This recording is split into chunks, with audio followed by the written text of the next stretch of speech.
Vous êtes sur France 24, c'est l'heure du journal de l'Afrique, soyez les bienvenus. À la une de l'actualité africaine, Bassirou Diomaye Faye saisit le Conseil constitutionnel sur la réforme de la Constitution. Le président sénégalais conteste la procédure qui a conduit à l'adoption de cette réforme et demande à la plus haute instance juridique de l'État de se prononcer en urgence sur la question. On ira aussi à Down Beach, aux plages de la ville de Limbe, dans le sud-ouest anglophone du Cameroun. Naguère réputée pour son sable noir, cette plage est aujourd'hui recouverte de déchets rejetés par la mer. Une pollution qui affecte les activités des pêcheurs et des restaurateurs. Vous le verrez dans notre reportage. Enfin, vous ferez la connaissance de Birdman, un ancien sans-abri originaire du Kenya devenu viral sur les réseaux sociaux en partageant son quotidien avec les oiseaux sauvages qu'il a recueillis.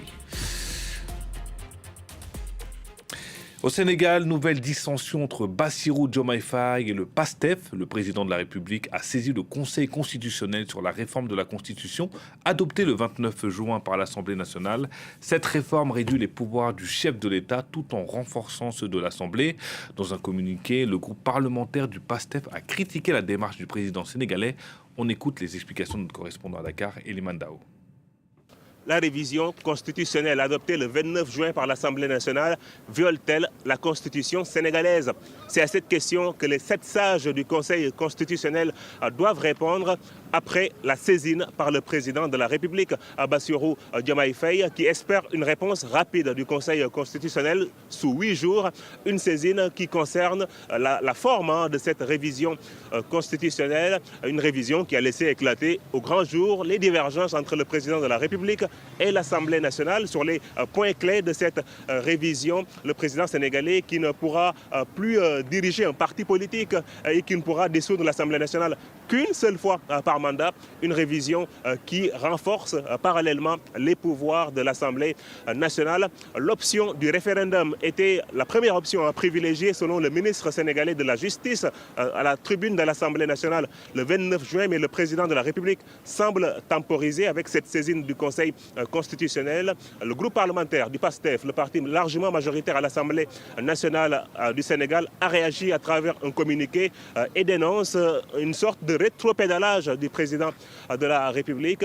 Le groupe parlementaire de PASTEF estime faibles les arguments juridiques avancés par le président sénégalais. On s'arrête à Madagascar où une vague de disparitions inquiétantes plonge Tananarive dans la peur. Ces dernières semaines, 172 cas de disparition ont été recensés selon le bilan de la police nationale. Face à cette situation, le président Michael Randrianarine parle désormais de terrorisme et le gouvernement a déployé 400 forces de sécurité dans la capitale. À Tananarive, on écoute Aurélie Couman, notre correspondante.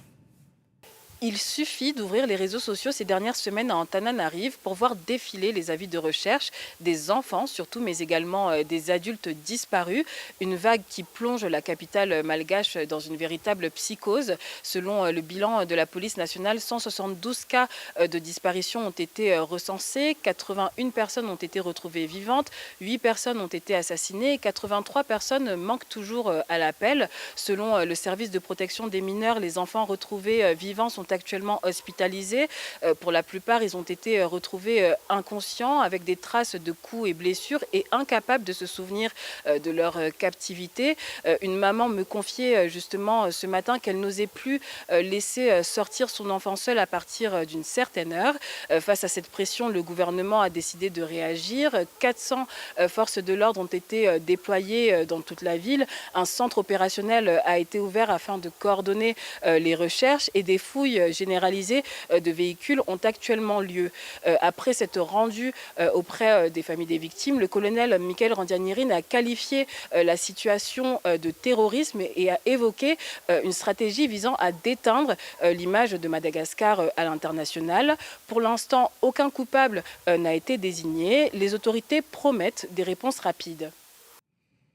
Allez, direction le Cameroun, à Limbe, en pleine zone anglophone, où la plage de Down Beach, autrefois joyau de cette cité balnéaire, se meurt. En cause des tonnes de déchets qui recouvrent son sable volcanique, un phénomène qui s'aggrave chaque année et qui est dénoncé par les pêcheurs, les restaurateurs et les militants écologistes. Le reportage sur place de Marcel Amoko, Jiren Gana et Jean-Joël Bizanga. Des ordures à perte de vue, c'est le visage qu'offre Down Beach à Limbé dans le sud-ouest du Cameroun. Jadis réputée pour son sable noir, cette plage est aujourd'hui recouverte de déchets rejetés par la mer. Une pollution qui affecte les activités des pêcheurs comme Elvis, contraint d'aller en haute mer pour trouver du poisson. Ce jour-là, il a pu ramener du menu frétin, mais ce n'est pas toujours le cas. Les temps sont vraiment durs. Ça fait 3 mois que nous partons pêcher, mais il n'y a pas de poisson. Nous prions Dieu. Situés en bord de mer, des restaurants comme celui-ci sont déserts. Les clients se font rares, la faute aux déchets qui débordent. Les vendeuses de poissons comme Limouga ont vu leur chiffre d'affaires baisser drastiquement. Actuellement, les affaires vont mal à cause de la plage qui est sale. Car lorsque les clients viennent ici et voient la plage aussi sale, ils n'ont pas envie de s'asseoir pour manger. En haute saison, je peux avoir plus de 150 clients par jour. Mais aujourd'hui, c'est compliqué. Nous en recevons environ 20. Face à cette pollution marine, des ONG comme AGES se mobilisent. Une fois par semaine, ces militants écologistes nettoient la plage munis de simples gants, de râteaux et de brouettes. Un travail titanesque, mais insuffisant. Ces ordures nuisent à l'écosystème maritime. Tous les déchets de la ville de Limbé finissent sur cette plage, puisqu'ils se retrouvent dans la mer qui les déverse sur la plage. Toute cette saleté n'est pas bonne pour le visage de la plage et ça affecte les touristes qui veulent venir se détendre ici. Malgré tous ces efforts, la plage de Down Beach, située à Limbé dans le sud-ouest anglophone du Cameroun, se meurt. Une catastrophe écologique qui vient s'ajouter à la crise sécuritaire que traverse cette région depuis 2016. Plus de 300 morts en 2 ans au Tchad, c'est le bilan officiel des conflits intercommunautaires qui se sont multipliés dans le pays. Jamais leur fréquence et leur intensité n'ont atteint de tels niveaux selon le Centre d'études des dynamiques sociales, un think tank tchadien qui étudie sur le sujet. Harold Girard, notre correspondant, les a rencontrés. Regardez.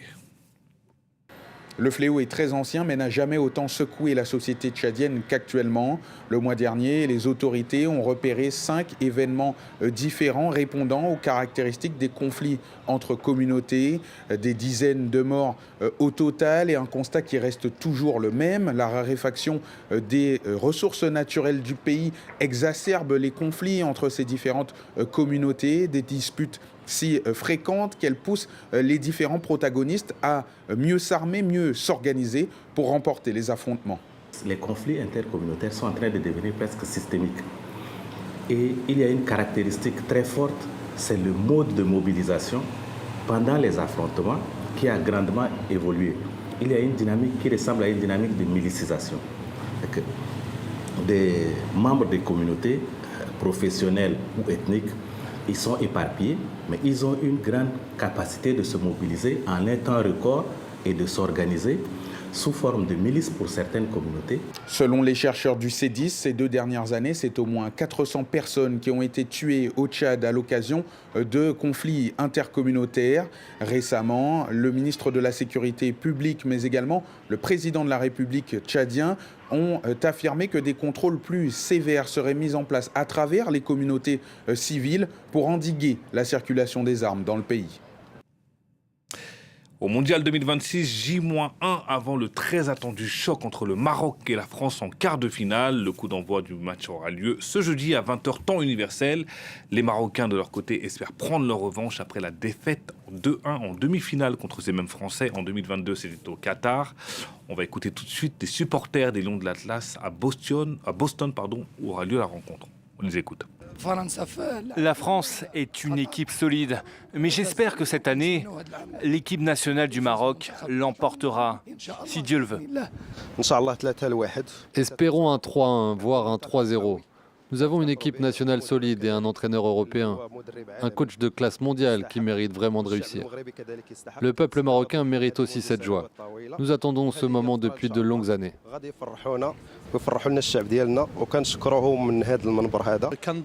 Nous disposons de joueurs de grande qualité, dont beaucoup ont été formés en France. Ils ne sont donc pas intimidés par les joueurs français puisqu'ils les affrontent dans les mêmes championnats de haut niveau et lors de compétitions internationales. Un Kenyan surnommé Birdman est devenu viral en partageant son quotidien avec des oiseaux sauvages qu'il a recueillis. Pour cet ancien sans-abri de Nairobi, le soin apporté aux oiseaux blessés a redonné un sens à sa vie et constitue aujourd'hui le cœur de son message en faveur de la conservation de la nature. Le reportage de Clarisse Fortuné. Impossible de le rater avec un milan noir, souvent perché sur sa tête ou son épaule, lorsqu'il parcourt Nairobi pour collecter des déchets recyclables.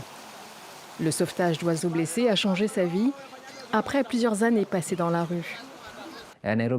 Je suis Nairobi Birdman. Je suis un passionné d'oiseaux urbains. Je sauve des oiseaux. Donc vous pouvez me voir entouré de beaucoup d'oiseaux. Oui, c'est ce que je fais. J'adore sauver des oiseaux et même vivre avec eux.